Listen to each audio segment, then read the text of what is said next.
നമസ്കാരം. സോഡിയാക് മീഡിയയിലേക്ക് എല്ലാ പ്രേക്ഷകർക്കും സ്വാഗതം. 2025 ആഗസ്റ്റ് മാസത്തെ മകർ നക്ഷത്രക്കാരുടെ നക്ഷത്രഫലം ഒന്ന് പരിശോധിച്ച് നോക്കാം. മകർ നക്ഷത്രക്കാർക്ക് ഈ വർഷത്തിൽ നല്ല ആനുകൂല്യങ്ങളുള്ള ഒരു മാസമാണ് ഇത്. കാരണം സർവാഭിഷ്ടസ്ഥാനത്താണ് സർവേശ്വരകാരകനായിരിക്കുന്ന വ്യാഴം നിൽക്കുന്നത്. അത് കർമാധിപതിയായിരിക്കുന്ന ശുക്രനോട് യോഗം ചെയ്താണ് നിൽക്കുന്നത്.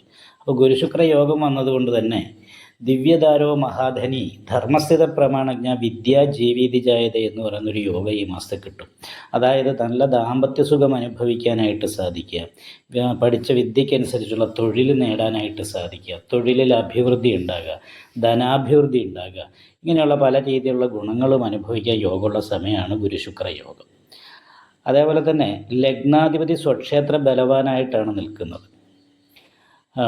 അത് സ്വക്ഷേത്ര ബലവാനായിട്ടെന്ന് പറഞ്ഞിട്ടുണ്ടെങ്കിൽ 17-ാം തീയതിക്ക് ശേഷം 17-ാം തീയതി വരെ 12-ാം ഭാവത്തിലാണ് സൂര്യൻ നിൽക്കുന്നത്. കുറച്ച് യാത്രകൾ വേണ്ടി വരും, അനാവശ്യമായിട്ട് കുറച്ച് ചിലവ് വർദ്ധിക്കാൻ യോഗമുണ്ട്. പക്ഷേ അതിന് ശേഷം ഇങ്ങോട്ട് ലഗ്നത്തിൽ ചന്ദ്രലഗ്നാധിപതി സ്വക്ഷേത്ര ബലവാനായി നിൽക്കുന്നത് കാരണം കൊണ്ട് അവനവൻ്റെ വാക്കിന് വിലയുണ്ടാകുകയും മനസ്സിലാഗ്രഹിച്ച കാര്യങ്ങൾ പൂർത്തീകരിക്കാനായിട്ട് സാധിക്കുകയും ചെയ്യും.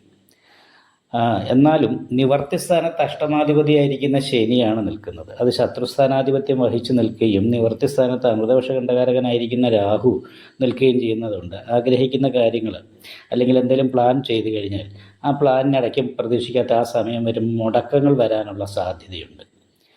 അതേപോലെ ഭാഗ്യാധിപതി 2-ാം ഭാവത്തിലുണ്ട്.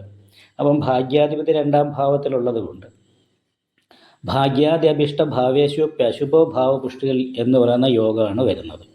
അപ്പോൾ അങ്ങനെയുള്ള യോഗങ്ങൾ എന്തെങ്കിലും മത്സരത്തിലൂടെ അതുപോലെ കേസ് വിജയിക്കുക, ഇങ്ങനെയൊക്കെ ധനസമ്പാദത്തിന് യോഗമുള്ള സമയമാണ്. എങ്കിൽ പോലും അഷ്ടമത്തിൽ നിൽക്കുന്ന ശനി ശാരീരികമായിട്ട് ഇടയ്ക്ക് എന്തെങ്കിലും ശാരീരിക ബുദ്ധിമുട്ടുകൾ ഉണ്ടാക്കുക, കാര്യതടസ്സം പോലെയുള്ള കാര്യങ്ങൾ ഉണ്ടാക്കുക, ഇങ്ങനെയുള്ള കാര്യങ്ങൾക്കും യോഗമുള്ള ഒരു മാസമാണ്. നല്ല ഉദ്ദേശത്തോടുകൂടി സംസാരിച്ചാലും ചില സമയത്ത് അത് കേൾക്കുന്നവർക്ക് അപ്രിയമായിട്ട് അല്ലെങ്കിൽ നേതൃത്വപരമായ സംസാരമായിട്ട് തോന്നാൻ സാധ്യതയുണ്ട്. പിന്നെ അതുകൂടാതെ ഈ മാസാവസാനത്തേക്ക് വരുമ്പോൾ ദിഗ്ദ്വാദശ യോഗത്തിൻ്റെതായിരിക്കുന്ന ഒരു പ്രശ്നമുള്ളത് കാരണം കൊണ്ട് ദാമ്പത്യ സംബന്ധമായിരിക്കുന്ന കുറച്ച് പ്രതിസന്ധികൾ ഉണ്ടാകാനുള്ള സാധ്യതയുള്ളത് കൊണ്ട് ശ്രദ്ധിക്കണം.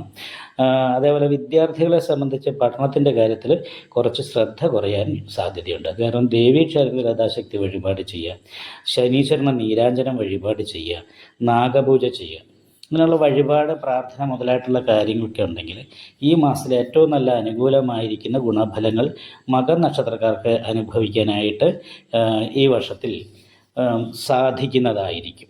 നിങ്ങൾക്ക് ഈ വീഡിയോ ഇഷ്ടപ്പെട്ടാൽ ലൈക്ക് ചെയ്യുക, നിങ്ങളുടെ അഭിപ്രായങ്ങൾ കമൻറ്റ് ചെയ്യാം. ജ്യോതിഷവുമായി ബന്ധപ്പെട്ട കൂടുതൽ കാര്യങ്ങൾ അറിയാൻ ഈ ചാനൽ സബ്സ്ക്രൈബ് ചെയ്യുക. ഞങ്ങളുടെ ഓൺലൈൻ കൺസൾട്ടൻസി നമ്പർ താഴെ ഡിസ്ക്രിപ്ഷൻ ബോക്സിൽ കൊടുത്തിട്ടുണ്ട്. ആവശ്യമുള്ളവർക്ക് കോൺടാക്റ്റ് ചെയ്യാവുന്നതാണ്.